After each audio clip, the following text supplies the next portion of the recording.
Bonjour à tous et à toutes pour ce 4e épisode de la création d'un jeu 2D sur Unity. Dans cet épisode du tutoriel, nous verrons ensemble comment rajouter la fonctionnalité pause à notre jeu, et aussi comment restart le jeu en appuyant sur le bouton.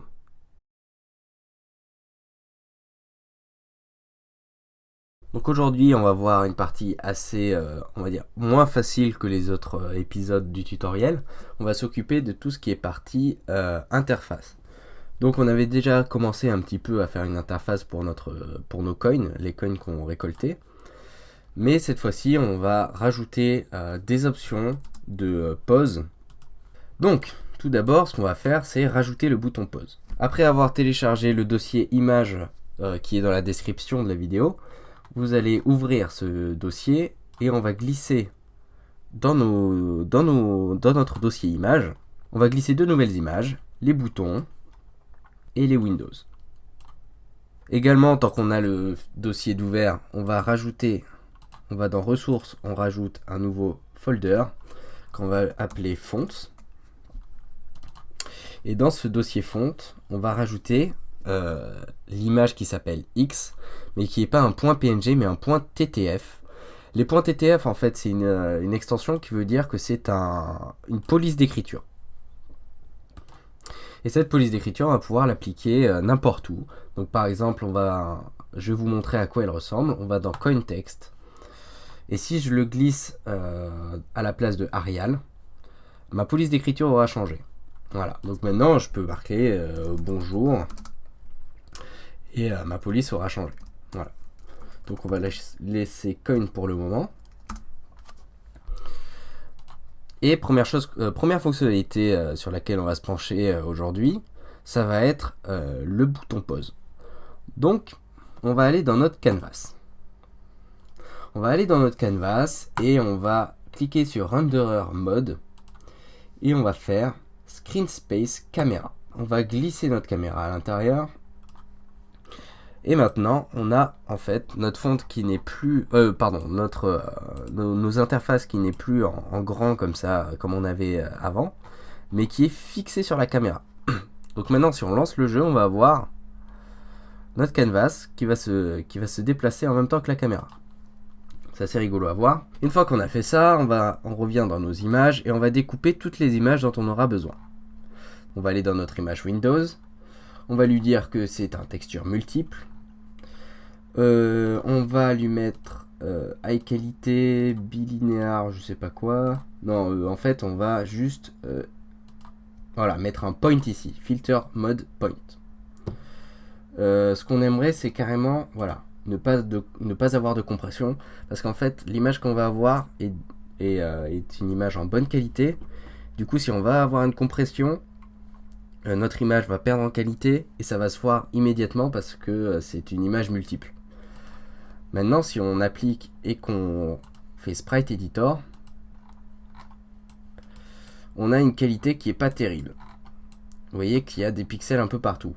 J'ai oublié de mettre le max size à 8192, un maximum. Maintenant, si on applique et qu'on fait Sprite Editor, on va avoir une image de bien meilleure qualité. Si on zoome un peu, voilà, on n'a plus tous ces pixels que l'on voyait. C'est beaucoup plus lisse. Les textures sont plus propres. Et là, on va choisir un peu tout ce qu'on veut. On va faire notre marché. Donc, première image que je veux, ça va être celle-là. Celle-là, ça va être un peu notre panneau du Game Over. Deuxième image, ça va être celle-ci, qui sera l'image du bouton pause. On va rajouter aussi cette image-là. On va rajouter cette image-là. Cette image servira pour les scores et celle-ci servira pour afficher du texte. On verra plus tard. Je pense que j'ai à peu près tout pris. On verra tout à l'heure. Si j'ai oublié quelques trucs, on reviendra dessus. On apply. Donc là, on a 5 sprites qui sont enregistrés sur toute l'image. Ensuite, on va sur les boutons et on va faire la même chose. Donc pareil, c'est une image de haute qualité, donc on va mettre 8192. On va enlever la compression, bilinéaire. On n'oublie pas de mettre point sur le filter mode. Et on rajoute que c'est un multiple, que c'est un sprite mode multiple. Et on va l'éditer. Alors là, on va prendre plusieurs boutons. Premièrement, on va prendre le bouton play. On va faire des boutons de la même taille, donc on essaye d'avoir des carrés de 178 par 178. Normalement, c'est la bonne taille. On fait pareil pour les 3 autres boutons à côté. Une fois qu'on a fini avec les boutons play, on va aller sur le bouton home. Le bouton home c'est fait. On va pouvoir ajouter le bouton shop. Voilà, on n'oublie pas le bouton restart. Et enfin, un menu de configuration, un bouton de configuration tout en bas à gauche. Voilà, on applique et normalement on aura tous nos boutons pour cet épisode. Une fois qu'on a découpé nos images, on va dans Canvas et on lui rajoute un UI element panel. On va l'appeler buttons. Ensuite, ce panel, on va le redimensionner, on va le mettre en haut à droite de l'écran de cette taille-là. Pas trop grand mais pas trop petit non plus. On récupère les petites flèches là qu'on a sur le côté qui sont en fait les encres et on va les mettre tout autour de notre panel. Ensuite notre panel, on lui enlève l'image parce qu'en fait il sert juste de contenant. Remove component. Donc on a un panel comme ça carré en haut à droite de l'écran. Dans ce panel, on va lui rajouter un UI button. On va l'appeler directement pause button. Ou pause. Juste pause, ça suffira. On le redimensionne à la taille de notre panel. Donc normalement ça se fait très rapidement puisque les bords sont aimantés. Hop, donc on le voit directement. Et à ce bouton, on lui enlève le texte. On n'en a pas besoin, donc on fait delete. Notre bouton pause, du coup, on a découpé son image auparavant. Ah non, on n'a pas découpé cette image. Donc on revient dans image. On l'avait oublié celle-là. Sprite Editor. Et on récupère le bouton pause. Voilà, on applique. On sélectionne notre bouton et maintenant on lui rajoute notre sprite qu'on vient de redécouper. Voilà. Alors je vois qu'il n'est pas tout à fait carré, donc on va redimensionner notre panel. Et maintenant, notre bouton est bien carré. Au cas où on met 100 en white, 100 en hauteur. Et on a bien carré. Et cette fois-ci, pareil, les encres, on les met pas au centre, mais on va le mettre sur le coin de notre bouton et sur le coin inférieur. Voilà. Donc maintenant, notre bouton est bien en haut à droite de l'écran. Et si on change la résolution de notre écran, on l'aura bien en haut à droite.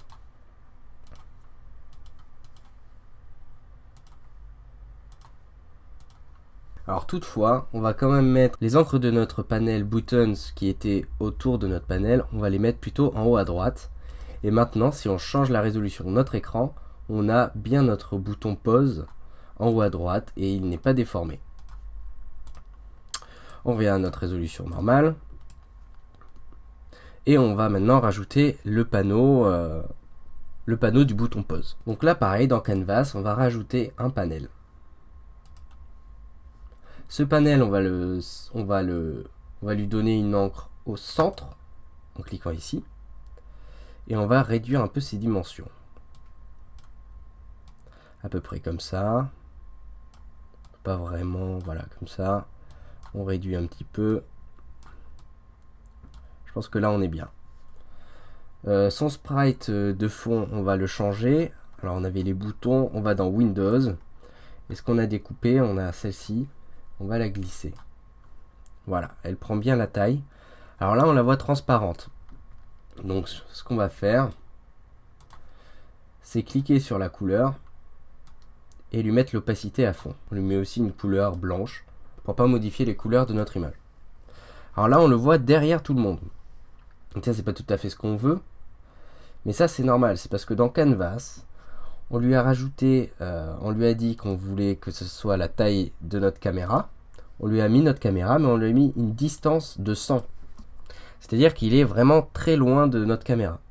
Si on regarde en 3 dimensions et qu'on bouge un peu, on voit que notre canvas est super loin derrière. Donc pour ça, on revient en 2D, on va dans Canvas et on lui dit que la distance par rapport à la caméra est de 1. Et là, tout de suite, on a le canvas qui revient devant la caméra et on a bien le niveau derrière. Ensuite, le panel, déjà, on va le renommer, on va l'appeler Pose Panel pour plus de lisibilité. Et on va lui rajouter un petit texte pour dire qu'on est en pause. Donc dans ce Pose Panel, on lui rajoute un autre panel.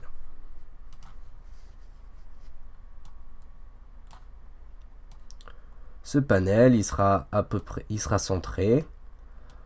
Hop, un petit peu vers le haut.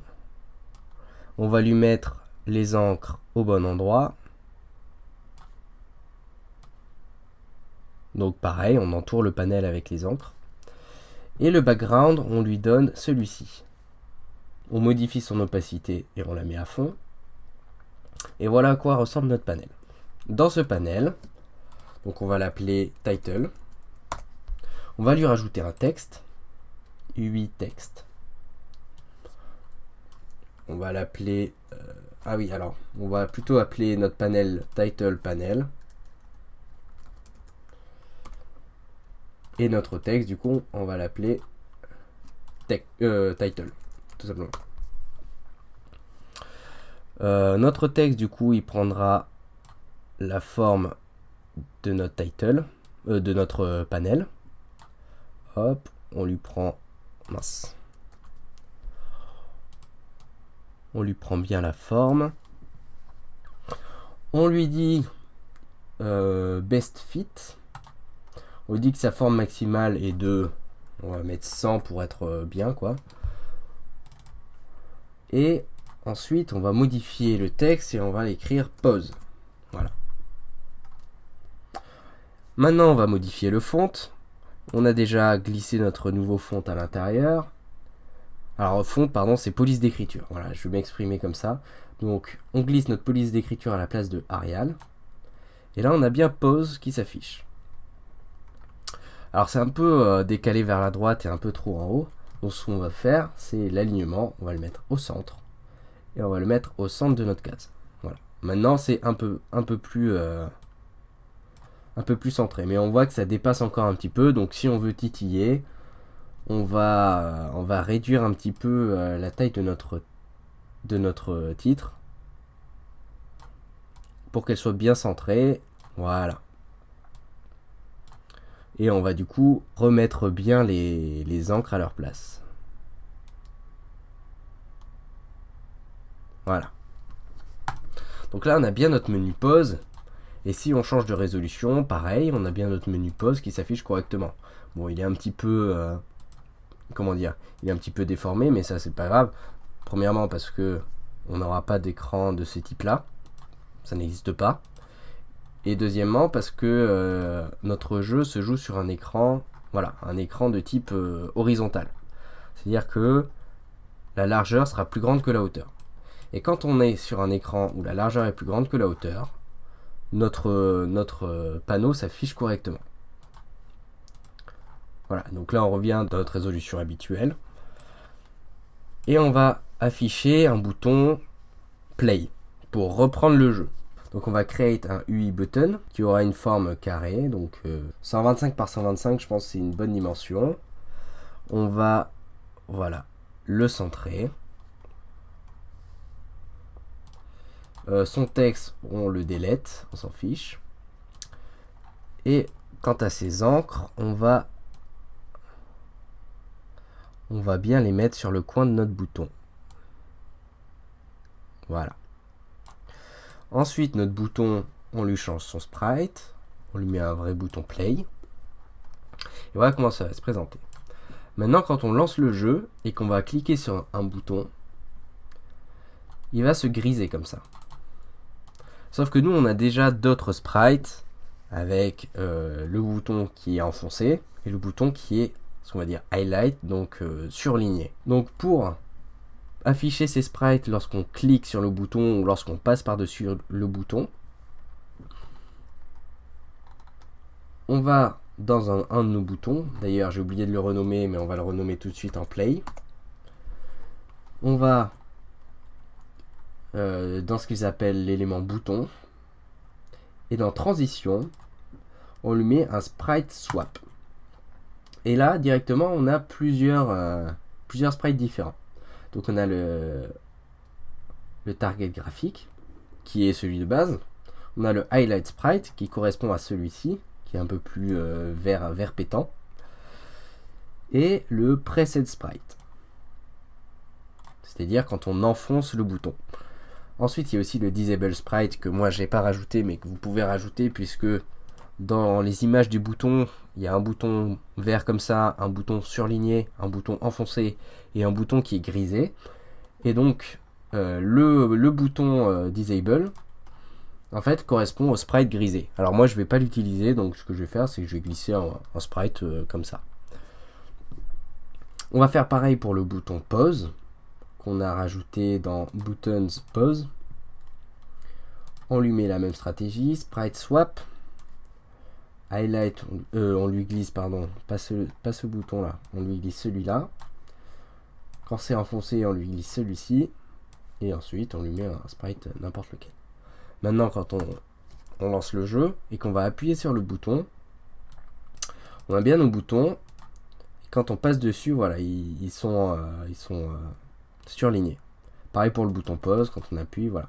Dans notre menu pause, on va aussi rajouter deux autres boutons qui seront le bouton recommencer la partie et le bouton menu. Donc c'est parti, on va dans pause panel, on rajoute un nouveau panel, UI panel, on va l'appeler buttons panel. Et on va lui dire que tu vas prendre cette zone-là de l'écran. On va le centrer, voilà.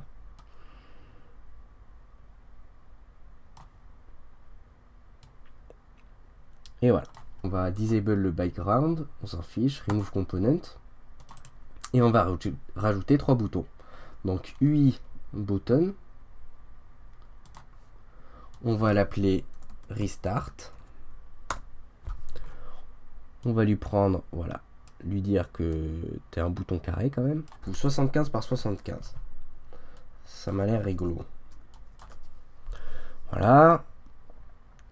On le met bien ici. On enlève le texte parce qu'on n'en a pas besoin. On le copie-colle. On le met bien au centre. Pareil, on recopie-colle et on le met ici.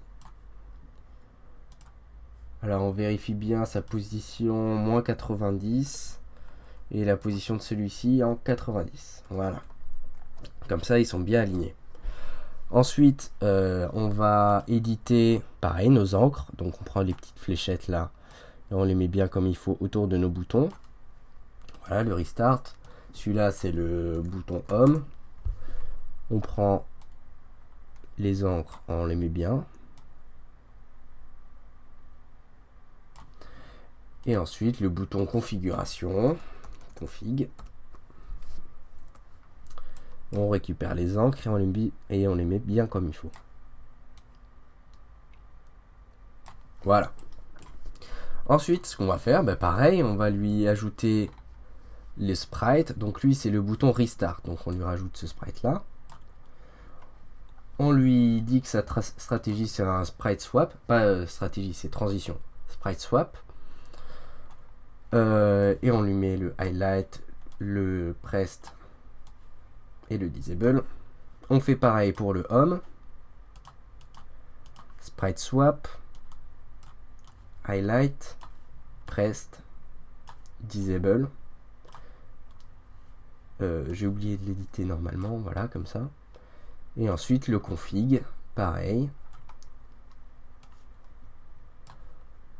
On fait un sprite swap, highlight, pressed, et disable. Voilà, donc là on a bien notre bouton pause qui s'affiche. Le problème c'est que quand on joue, il est affiché directement. Donc ça, pour le désafficher, ce qu'on peut faire, c'est le disable. Donc on clique sur ce petit bouton et il disparaît automatiquement. Ce qu'on va faire également, c'est rajouter un script à notre canvas. Et on va l'appeler Canvas Manager. Canvas Manager, create. Et dans le script, on lui rajoute une fonction publique, void, et on va l'appeler posePlay. Cette fonction permettra de gérer du coup le pause et le play. On va lui faire une variable private de type booléen, private bool du coup, isPause, on va pas s'embêter, et de base ce sera égal à false. Alors false, ça s'écrit comme ça, point virgule. Ensuite, dans cette fonction, à chaque fois qu'elle sera appelée, elle va regarder si le jeu est déjà en pause. Si le jeu est déjà en pause, alors elle va s'occuper de remettre le jeu en route. Et si le jeu est en route, donc sinon, elle s'occupe de le mettre en pause. Donc première chose qu'on peut faire, c'est un time.timescale égale 1 et time.timescale égale 0 quand on doit mettre le jeu en pause. Alors là, qu'est-ce que ça veut dire? Le time.timescale s'occupe de mettre en pause le jeu. Ensuite, si le jeu est en pause, enfin si on doit mettre le jeu en pause, parce que on va faire dans cette étape-là, on veut afficher notre panneau et enlever le bouton ici. Donc pour ça, on va créer deux GameObject. Public GameObject. Le premier, ce sera pour le bouton pause. On va appeler poseBTN. Et le deuxième, ce sera pour le panneau pause. PausePanel. Quand le jeu va se mettre en pause, on veut que le bouton pause ne s'affiche plus. Donc on fait pause.btn, .setActive, entre parenthèses false. Et on veut que notre bouton, que notre panneau soit activé. SetActive true. Et c'est le PausePanel. On va faire pareil pour le jeu quand il revient, quand il n'est plus en pause, mais cette fois-ci on inverse. On veut que notre bouton réapparaisse, donc SetActive true, et on veut que notre panneau, lui, par contre, disparaisse. Sinon, on l'aura en plein milieu de l'écran et ce sera difficile de jouer avec. Donc, SetActive false. Il nous manque plus que d'inverser le isPause, parce que le isPause, sinon, il n'est jamais redéfini. Donc, quand notre jeu est en pause, il s'occupe de le remettre en route. Et s'il est en route, isPause, du coup, devient false. Et c'est pareil, quand le jeu est en pause, il s'occupe de le remettre en route, et donc isPause égale true. L'inverse, pardon. Si isPause égale true, isPause égale false. Donc si le jeu est en pause et qu'on le remet en route, oui, donc c'est égal à false. Sinon, s'il est en route, on le met en pause et isPause égale true. Oui, c'est ça. On a donc le GameObject poseBTN et posePanel qui s'ajoutent ici. Et on va les attribuer. Donc, on met button pour le poseButton. Et on prend le posePanel pour le posePanel. Voilà. Le posePanel, ensuite, on le désactive. On va dans notre bouton pause. Et là, on a le onClick, qui signifie qu'on veut faire une action quand on clique sur le bouton. Donc, on rajoute le plus. On sélectionne, on sélectionne notre canvas, on le glisse dedans. Et là, on va dans No Function, on clique. On a le Canvas Manager, donc notre script. Et on va avoir la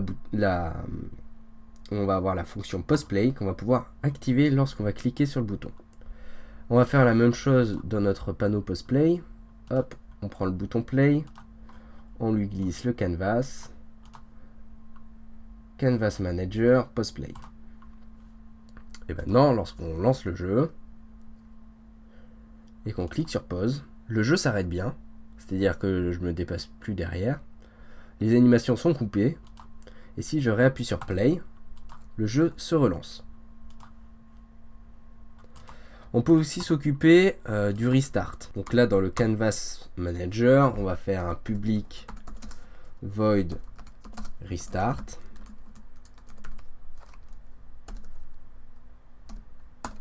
Et ce qu'on va faire là-dedans, dans le restart, c'est recharger la scène.